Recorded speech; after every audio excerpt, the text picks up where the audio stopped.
Well, I think we're recording. Fantastic. Right, we are recording so now. Hi again, Sam. Hi again. Thank you to those of you who tried to come in at 3:30 to listen to us. I can take my glasses off now because I don't have to look at anything. And I'm sorry that we weren't able to do this live. It's the vagaries of Facebook Live. And if anybody knows how to invite a guest speaker into a secret Facebook group on Facebook, we would really love to know. So, yes. Hi everybody. Haya has come along today. I know that you've met her on 2 or 3 occasions, particularly over the festive period with her How Not to Drink Another Glass of Red Wine little video that you did at a party, which really amused me actually. But Haya and I met via a colleague, and we chatted about the work that she does with women, and I was really interested to invite her to come along, particularly when the days are a bit grey in January and everybody's feeling a bit doom and gloomy, because when we were 21, 25, 35, a bit of nookie in January might have been the thing that lifted us from the gloom. But maybe it's a little bit less interesting for those of us in our midlife now. So Haya and I had a chat about the sorts of things that might be discussed. And I've asked many of you if you wanted to ask indirectly any questions. And Haya, I've had from emails from quite a few people, and basically they fall into two camps, 2 big questions. So would you just like to introduce yourself and what you do before I then pose to you these 2 questions, if that's all right? Yes, of course. So hi everybody, my name is Haya, which very appropriately means alive in Hebrew. Oh wow. So I do, and this is what we're going to talk about today. It's life energy. Sex is all about life energy. Yeah, so that's the first thing we all need to understand first. Eroticism, which is a bit different from sex anyways, but we'll get into that in a minute. So I specialize in helping mature couple creating and sustaining harmony in their relationship. And that, of course, includes sexuality. One of my specialism is women's health and sexuality, and more particularly helping midlife women to redesign, rethink, recreate their sexuality so that they really can enjoy a fulfilling and happy sexual life, which is absolutely possible. But again, as with everything in midlife, it requires a little bit of change in mindset and habits, etc., etc. And when you master those changes, then it's phenomenal. Brilliant. Really phenomenal. Well, yes. We all need a bit of phenomenal, don't we? We do, absolutely. And we need phenomenal, but we also need quiet. Yeah. We need quiet and deep and lovely. Yeah. And that's also something we need to learn at midlife. Yeah. Is that phenomenal can be found in quiet, deep, slow. Yeah, okay. It's important. So, when I have been talking to or communicating with the people who were going to be interested in this communication, this conversation, and in fact other people who are not part of the group who just happen to be talking to me, the questions fall into 2 camps. There's the irritation factor. So most of us have been with the same partner for some time. Even if it's a second relationship, normally around your 50s, you've been with that second relationship for 10 or 12 years. And what used to be very quaint and quirky is now frankly irritating. That little puff of a snore that your 35-year-old gorgeous hunk of a man used to do when he was asleep is now intensely irritating. A man scratching his balls as he gets into bed because it's his habit becomes intensely irritating. Watching somebody eat in a way that's noisy. In fact, I read something about this today. I think it's called misophobia, an intense irritation with noise, about noises. Suddenly, that which was quite appealing is now really quite irritating. And what tends to happen, in perhaps my opinion, and certainly the ladies who I've been talking to, is that they spend their days being polite and nice and holding their irritation at bay. And when they come home to the person who they love the most, the stopcock's opened and everything becomes intensely irritating. So even if they weren't feeling that their pelvic floor is dry and dribbly and unappealing and that their boobs are saggy and they frankly don't want sex, even if they weren't feeling that, their sort of state of mind is one of perhaps constant irritation. So irritation is the one thing. So how do I even find the desire to not be irritated by his chewing or his snoring? And this isn't to denigrate men, because, you know, I'm sure there are all sorts of things that we all do as well, which are equally irritating. Of course. And the other question, and this has been quite interesting, is the fact that I smell different, I look different, my body's different, and therefore my sense of confidence about my body and my sexuality has long gone out the window. I know, one lady said to me, I know if I did a bit of furtive frotting, the excitement might come back and I might think, oh, go on then.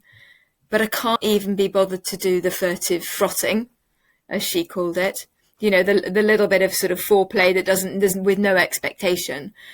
And she said, but when I read in the books or the things that I read about midlife sex, people are trying to give me the impression that everybody's gloriously swinging from the chandeliers, and that makes me feel like I'm the only one who isn't. And that just increases my sense of a lack of desirability, and that, you know, I am somehow wrong. And as I say, that doesn't even include the fact that our libido's gone, that our tissues are sore, that, you know, sex is, you know, we need lubricant, and how the hell do you make that sexy? All of those sorts of things. So 2 big questions, really. Over to you. So, yes, 2 big questions, but, and I'm going to ask a little bit of, so I'm going to ask everybody that is watching to really go into, to take a few, first of all, take a few deep breaths. Because these are questions that are not easy, because they really touch our identity and our perception of ourselves as women.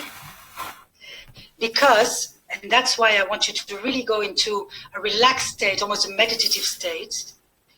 I'm not going to go to the easy, I'm not going to give you easy answers here. I'm going to go a little bit deeper. Mm-hmm. So these 2 questions are indeed very important. And actually, they have one point in common, which is honesty. Yeah. Or lack thereof. Yeah. Yeah. In the first one, we were talking about, oh, this is so irritating. He's chewing, his ball scratching. Yes, of course it is. But that is not what we're talking about. What we're talking about is the millions of little things, the little hurts, the little things that you didn't tell them. Okay. In the past, and that piling up, and at one point the unsaid becomes so big, almost the pile under the carpet becomes so big that it's almost unbearable. We have to turn it towards the external expressions of this kind of irritation. So if he's not tender enough, if he didn't encourage you enough, if he wasn't supportive enough, all those things that you needed and that you didn't get from him. It can be that, or it can be he was just distracted. It may be a flower. You didn't feel loved enough. You didn't feel supported enough when you had the babies, which is crucial. How many men do actually give enough attention and enough support to their wives when, first of all, they become pregnant, but after that, during postpartum, when everything is wobbly, everything is new, everything is overwhelming, and the men have no clue, absolutely no clue. This is usually when it starts. Oh, we didn't do that. And we were not taught to communicate our needs and desires simply and properly. So this starts from a resentment, a little resentment, and then it's piling up, etc., etc. And at some point, the way you choose drives you mad. So again, honesty, go back to what it is that really is the problem. Because it's not the chewing, it's not the ball scratching, it's much deeper than that. In the same way, the second question has to do with illusion.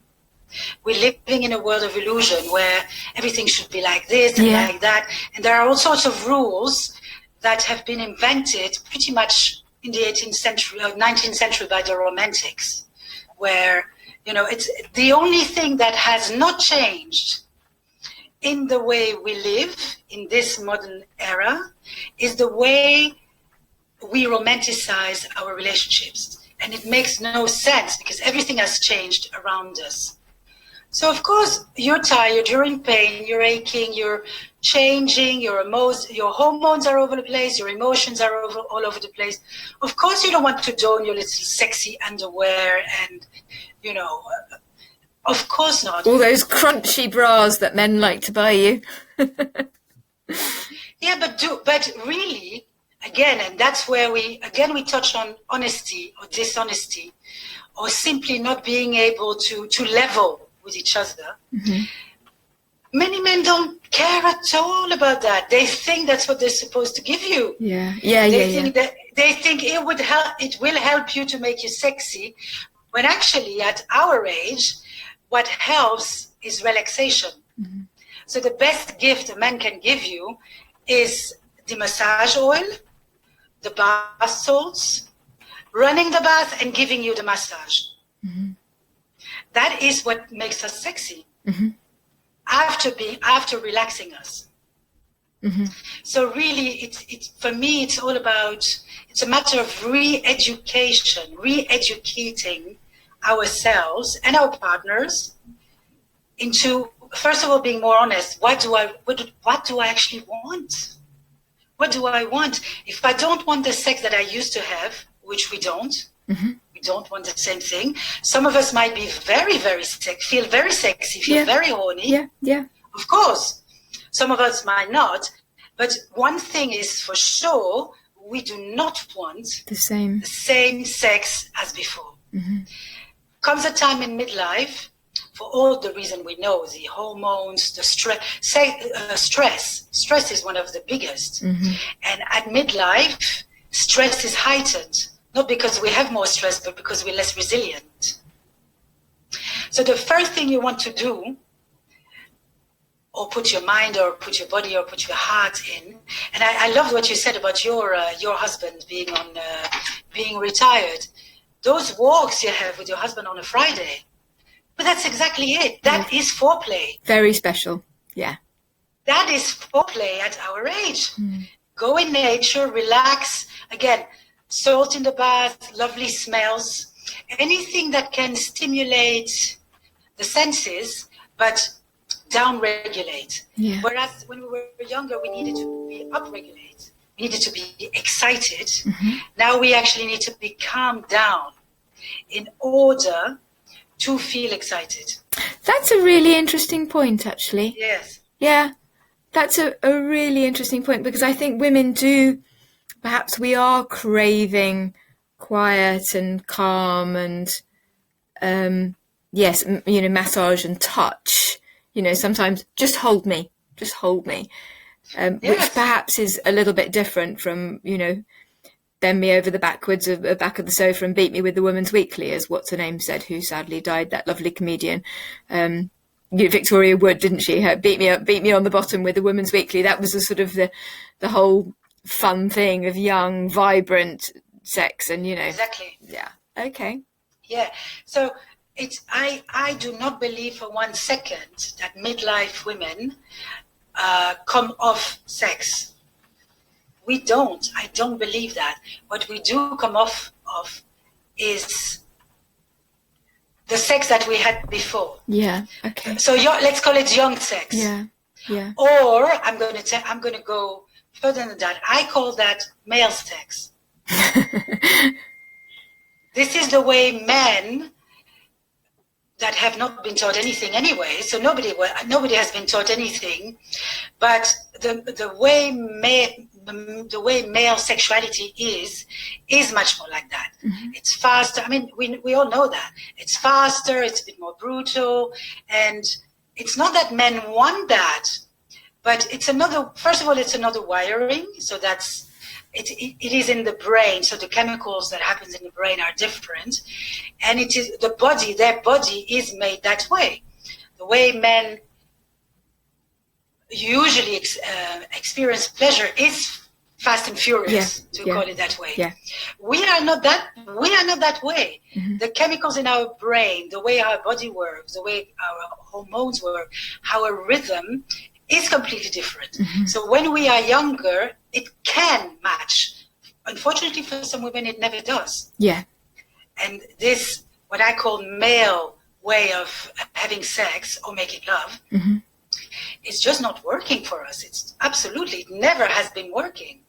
So midlife is then the way I see midlife in terms of many things, actually, but certainly when it comes to sex, is an opportunity to recreate or create something completely different, where both partners finally understand what it is that is good for each other. Because men love to be stroked. Men love to go slow. Men love to hug when they dare. Because, of course, doing all that and going slow is vulnerable. It makes everybody vulnerable. Mm-hmm. And that's why most men don't do it. So, it's a relearning, it's a re-education of both partners. And that is the most amazing part of my job. I was going to say, so presumably you see couples to help them reconnect and talk about this, because it's quite a, if you're not a very chatty couple about sex and feelings and emotions and things, it's quite a massive subject to suddenly open up and be honest, isn't it? It is, and it is very daunting because, I mean, let's be honest, most of us women very often arrive at midlife and we still don't know what we actually like. Mm-hmm. We still don't know what turns us on, really. Mm-hmm. We don't really know. And it's a shame for both men and women, because most men that I've met in life and in my practice, one of their biggest wish is to satisfy their woman. Yeah. But we've not even been taught the vocabulary. Mm-hmm. So part of my job is also to teach people that there is a vocabulary of lovemaking. Mm-hmm. There is a vocabulary of pleasure. Mm-hmm. There is a vocabulary of let's discover together what it is that you like, I like, we both like. So in your experience, being together. In your experience, men are actually quite interested, or that they kind of want to have this discussion. Absolutely, because I mean, you know how men are. You know how men want proudly to make their women reach orgasms, and so when it doesn't happen, it's actually very tough on men. Yeah, because our sense of value is placed completely different. One of the real problem, actually, in our society, in this patriarchal society, is that men receive their sense of value from performance. Mm-hmm. So giving pleasure to a woman, that's why so many women fake it. Mm-hmm. Because they want to tick a box. Well, because they want their men to feel all right. Yeah. If the husband believes that the woman is satisfied, he's happy. Most men can't tell the difference. And so it's true. Yeah. It's true.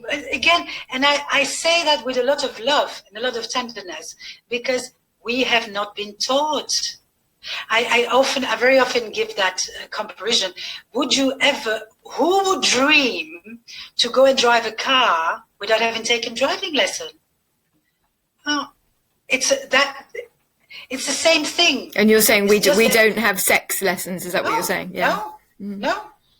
Nobody's teaching us, and really, and again, because that's really important.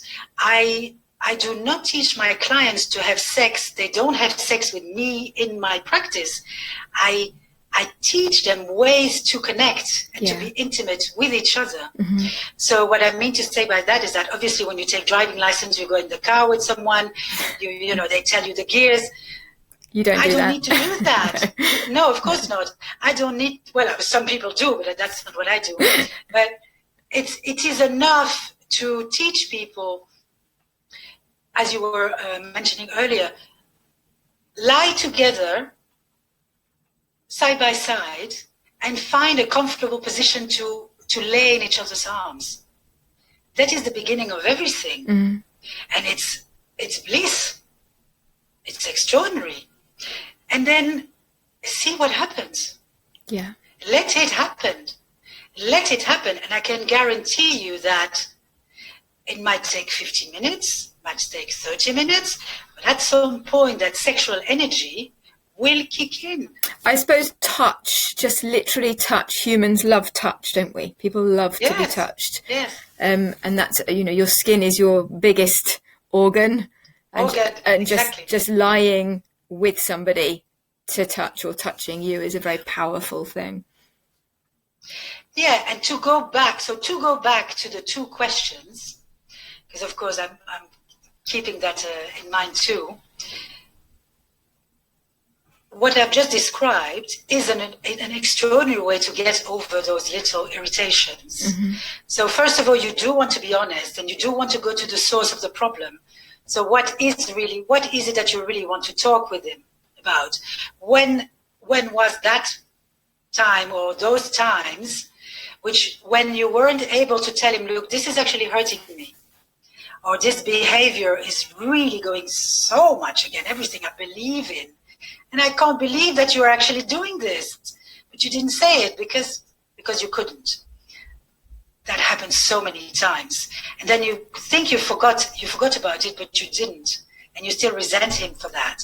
And so that's a biggie. Yes, I'm decide. It's so that is not easy. That's not easy to do, especially not on your own. Yeah. But deciding, you know what, I don't like the way he masticates. I don't like the way he whatever. You said masticates there, just to be sure. Masticate. Yeah, no, yeah. Chewing. Masticate. Yes, masticate. Chewing. Yes. So, okay, let's just try to go and line with each other, or spoon. Spooning is another amazing way, because we're so used to either not to talk about anything or to talk too much and to irritate the situation by talking and not knowing, because that's another thing we've not been taught is to how to talk to each other in a way that even if we argue well. Mm-hmm. We argue in a way that we both feel heard, not hurt, but heard, understood, supported, etc., etc. So those very simple things, like lying in front of each other, so in each other's arms, or spooning, can do wonder, because that is a nonverbal way to reconnect and to rekindle at a very deep and very intimate and almost animal level. Mm-hmm. It's our limbic system, mm-hmm. the very first brain, which is at the back of the brain, mm-hmm. Which is also working on the fight and flight. So on the very basics instinct of survival. Yeah. When that can be down regulated, when that can be calmed down, that is where you enter in another state of consciousness almost that can become very erotic and very sexual. Mm-hmm. Yeah. Or not, presumably. Or not, mm-hmm. Of course. Mm-hmm. Of course. But at our age, in my experience, and of course, in all the studies that talk about it, we women need much more time. Mm-hmm. So trying to put, question number 2, trying to put ourselves in the mood with a bit of wine, with a bit of sexiness, that's not how it works. Really? That is, I mean, of course it's nice, but it does not downregulate us enough to make us feel safe, wanted, respected, waited upon, and waited for. Because of course you want to be wanted, but when you're younger, you want to be wanted. When you get older, you want to be wanted really in terms of time. How long is he going to wait for me? Mm-hmm. Can we just lay in each other's arms? Can we spoon? Mm-hmm. And is he willing to wait for my sensuality to catch up, sexuality, mm-hmm. to waken up, mm-hmm. to awake? That's what's important. That's where we feel loved, respected, supported, and sexy in a way. It is very sexy. So am I right in thinking, because we're coming up to 30 minutes and I don't want to, take up too much of your time. Am I right in thinking that basically what you're saying is that touch, non-sexual but sensual, is almost the key part to all of this? Yes. Not even the touch, even passive touch. Yes. Yeah. So as I said, this is the first exercise. It is an exercise that I prescribe my couples. Mm-hmm. It's either belly to belly or spoon. Yeah. So lying with each other, and it's very important. So there are 2 elements here. There is passive touch and time. Mm-hmm.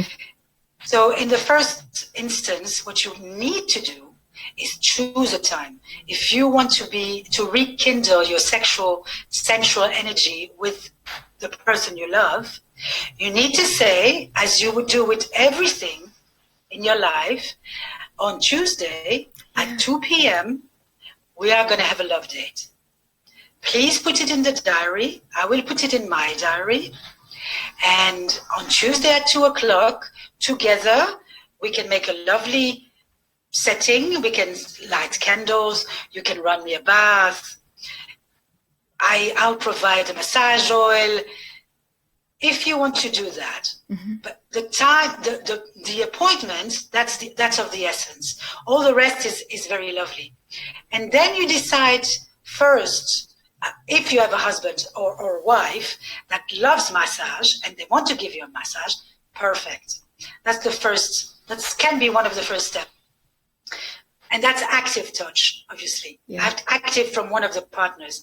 But passive touch, as I said, so either lying with each other, belly to belly, and of course you find the most comfortable position, because that's very important. Yes. At our age, we need to be comfortable. Because everybody's a bit achy, aren't they? Mm. Exactly. So you don't do it hanging from the chandelier, because you don't need to. It's ridiculous. Yeah. It's ridiculous. Yeah. It's fiction. Mm-hmm. This is fiction. Hanging from the chandeliers is fiction. I don't think everybody really enjoys having sex hanging from the chandeliers. Mm-hmm. Ever. In the movies, it might be exciting, but I don't think anybody does. Yeah. Or in any position that's painful, for that matter. Unless you are into pain, which then is completely different. It's a different video. Obviously, it's a different video, exactly. So, belly to belly or spoon, which is usually much more comfortable. And relax. Mm-hmm. Just relax. So touch, preferably to start with passive touch and time. Yeah. That's really interesting. Just that. Really interesting. And then, so basically what we're saying is then those irritations start to fade a little bit. Perhaps you're less gnarly or narky with each other, and you will. Things change a little bit. You will, because sex, or rather, so to go back to the beginning, the way we know sex, there is much more to that. I always say there is sex beyond sex. Mm-hmm. Yeah. this is not what we need and this is not what we want. In both questions, this notion of television or chandelier or whatever sex is not what we want. It's not what we need. We don't need that. What we need is to feel loved, supported, touched, and we need to start by de-eroticizing the idea of sex that we have, in order to be able to go back to that life energy, to this eroticism that is our zest, that's our spark. Yeah, that's a question I get a lot. How do you get that spark back? And that spark, especially for us midlife women, is our sexual energy. Yeah. So the way we feel juicy is when you rekindle, you re-spark that sexual life energy. Yeah. The only way to do it is by giving us time, comfort, warmth. So make sure when you do that you have the heated blanket on, that you have the lovely duvet, that you're in front of the fireplace. So it's all about slow comfort and just almost melt into each other. And when you get that, when you receive that, when your body, when your whole system is down-regulated to that level where you're almost floating, you're in a dream state, you don't care about the chewing. You don't care about the ball scratching. You're so blissed out. Yeah. It doesn't matter anymore. Yeah. And there's no agenda, I suppose, in that situation. There's no agenda, exactly. And believe it or not, most men, and especially older men, will appreciate it extremely. They love it too. They really love it too. Because it takes off the pressure of performance from them. Yeah. So it's really entering another world. Well, I think entering another world of eroticism. There's definitely scope for a part 2 on this, isn't there? Because we've barely scratched the surface. So, Haya, if people really are struggling in their relationships and they would like to talk to an expert like you, how do people go about finding you? What help can you give people? So first of all, my website is hayakalishman.com. I'll post that it below. I'll post that in the comments. And the way I help people is very simple. First of all, we'll talk. We'll have a consultation. We'll talk over the phone or over Skype like this, or Zoom. And then I'll want to see you on your own or you and your partner, because it really depends how you want to go about this. I work with couples and I work with singles and I work with people separately in couples too. Yeah. So it's really about, first we will talk and then we will create a bespoke program for you. For me, there is absolutely no one size fits all. Yeah. Because we all have different needs, and it can go from coaching talk, to learning how to, learning sensual touch, learning to touch each other differently. Via the exercise I just suggested. I work a lot with embodying what we need to. So feeling, coming into our body more and feeling what's needed and what's desired. Very often we don't know that. And all sorts of practical tips to, I'm always very surprised, very often very surprised at the little tweaks that can be done to enhance the eroticism in a couple, in a relationship. And I work from every level. I work with people who are still sexually active, but they want a little more, or they want more variety. I work from people that have not been sexual for 10 years and they miss it so much. Both of them, they love each other dearly, but really they want to be close physically. Yeah. And it doesn't have to be sexual. Yeah. I work with people who had surgery, men who had prostate cancer, for example. Yeah. we're talking about something completely different of the classical notion of sex. So everything is absolutely possible, and it starts with talking about it. Just feeling safe to be able to talk about it, and having hope that you can find a solution, because there is a solution. For everybody, there is a solution.